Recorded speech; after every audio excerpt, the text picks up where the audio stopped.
Rekaman penyerangan terhadap posisi angkatan bersenjata Ukraina yang dibentengi rame beredar di Telegram pada Kamis 19 Januari 2023. Pasukan Rusia dibantu para prajurit Korps Angkatan Darat Kedua Republik Rakyat Luhansk atau LPR dalam menyerang artileri yang telah lama dipersiapkan menukik ke parit menuju tentara Ukraina. Selanjutnya, sekelompok pasukan Rusia menghajar tentara angkatan bersenjata Ukraina dari ruang istirahat dengan tembakan keras. Rusia mengklaim kemenangan dalam operasi tempur ini. Pertempuran singkat berakhir dengan kemenangan tanpa syarat.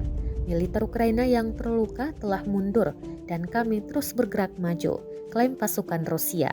Tidak dirincikan jumlah korban dan pasukan Ukraina yang dieliminir.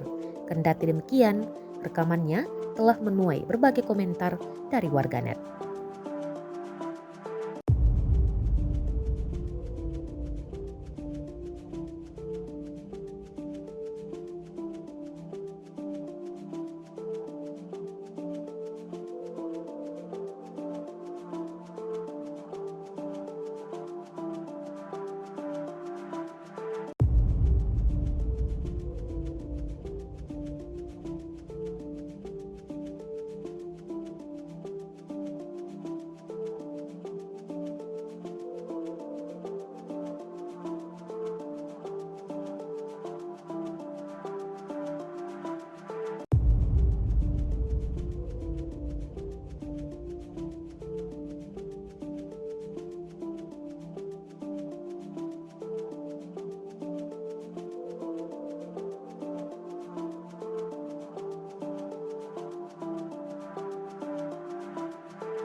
Rusia melaporkan secara total 373 pesawat Ukraina, 200 helikopter, dan 2.903 kendaraan udara tak berawak, 401 sistem rudal anti pesawat dieliminir sejak awal operasi khusus.